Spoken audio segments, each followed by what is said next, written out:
என்ன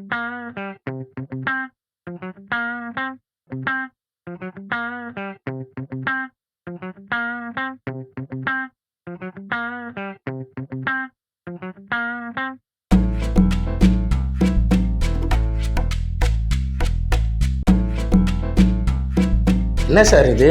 சினிமாக்காரங்களுக்குனா வீடு தரமாட்டேன்னு சொல்கிறாங்க.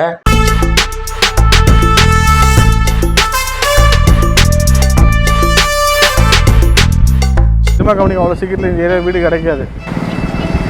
புரியுது சார், அதுக்குன்னு இவ்வளோ ரெஸ்ட்ரிக்ஷனா? இதுக்கே சலிச்சிட்டேன்னா எப்படி?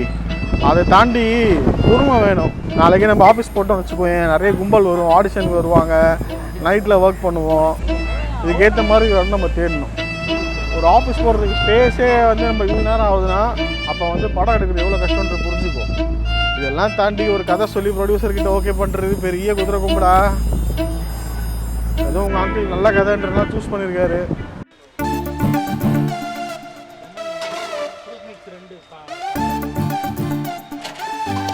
ஆஹா, சப்பி ஐஸ்னாப்பா, என்ன டேஸ்ட்டாக இருக்கு.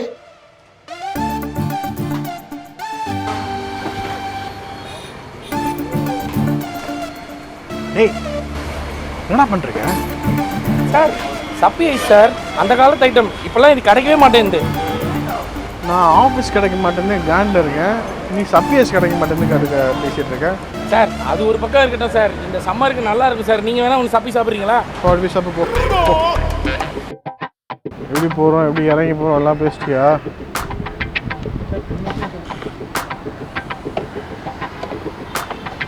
நான் போய் கேட்டு வரேன் சார்.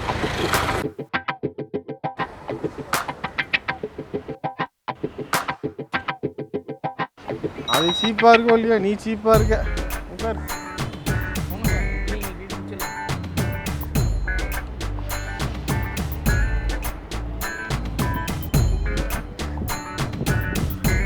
வேண்டா, நான் தான் அப்போவே சொன்னேன் இந்த மாதிரி பில்டிங்லாம் 15,000 இடம் கிடைக்காதுன்னு.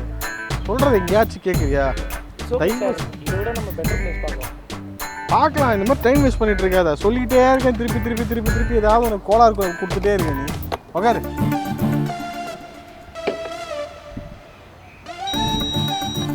எங்கே போய் இதே மாதிரி பேசி மூஞ்சி மேலே அடி வாங்க போகிறேன்னு தெரியல. வா.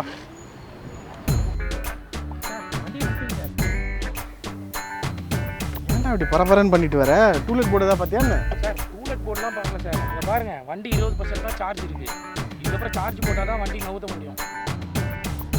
காலையிலேருந்து 2 தடவை சார்ஜ் போட்டாச்சு நான் இந்த வண்டியை. இன்னும் பாதி வீடு கூட பார்த்து முடியவே இல்லை. இதுக்கப்புறம் எவ்வளோ வீடு பார்க்க வேண்டியது தெரியுமா? ஏன் இப்படி பண்ணிட்டு இருக்கிற? சார் வீடு பார்க்குறதுலாம் ஒரு மேட்டரா சார்? அப்புறம் பீச்சில் போட்டுடலாமா ஆஃபீஸை? இங்கே சொல்ல sir, oh no broker, 99 bricks, இதிலலாம் நான் வந்து மெம்பராக இருக்கேன் சார். இதில் நம்ம வந்துட்டு வீடை வந்து பார்த்து செலக்ட் பண்ணிவிட்டு ஓனர்கிட்ட வந்து பேசினா அங்கே போய் டேரெக்டாக பேசிக்கலாம். அந்த கேப்பில் நம்ம வந்து சார்ஜ் போட்டுக்கலாம்ல? அப்படியா? ஆமாம் சார். நல்ல ஐடியா இருக்குது. ஆனால் நீ ரொம்ப பேசுகிற தம்பி. நீ என்ன பண்ணுற, இந்த வண்டி தள்ளி போய் சார்ஜ் போட்டு வந்து சேர். சார் நானா? நீயே தான் ஓ.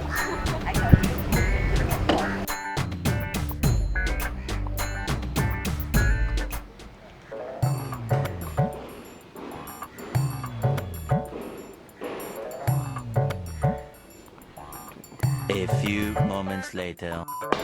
டேய், என்னடா இது நோ புரோக்கர்னு சொன்னால் உள்ளே பார்த்தா புரோக்கர் தான் உட்காந்துருக்கான். நான் என்ன சார் பண்ணுறது? வாங்க சார் வேறு வீடு. என்னவும் ஆப்போ டெக்னாலஜி போ.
சார் எங்களுக்கு செட் ஆக மாட்டேங்குது.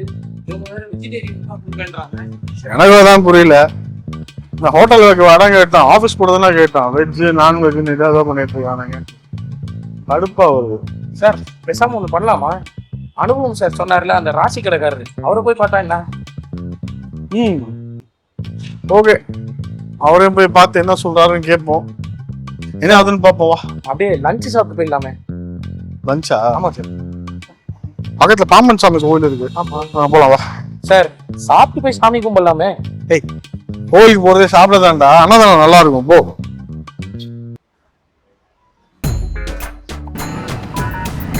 என்ன சார் இது, காலையிலேருந்து வீடு தேடிக்கிட்டே இருக்கும், ஒன்றும் கிடைக்க மாட்டேங்குது. நீங்கள் வேற வந்து லஞ்சு வாங்கி கொடுக்குறேன்ற பேரில் வந்துட்டு அன்னதானம் போய் வந்து கோயிலில் வாங்கி கொடுத்தீங்க. ஏன்டா நை நை நைன்னு பேசிட்டே வர? அவ்வளோ சீக்கிரம்லாம் கிடைக்காது, தேடினா தான் கிடைக்கும். என்ன சார் அனுபவம் சார், ராசி கடைக்காரரை பார்க்க சொன்னால் இவர் இன்னொருத்தரை போய் பார்க்க சொல்கிறாரு. எனக்கு தான் ஒன்றும் புரியல. இன்னும் எத்தனை பேரை மாறி மாறி பார்க்க வேண்டியிருக்குன்னு தெரியல. திருப்பி பார்க்க சொல்லியிருக்காருல, நாளைக்கு எப்படியே போவோம். காலையில் வர சொல்லியிருக்காருல. சரி சார். வண்டி எங்கே வந்து? அங்கே நிற்குது சார். ஓ சரி சார், நான் போய் எடுக்கிறேன்.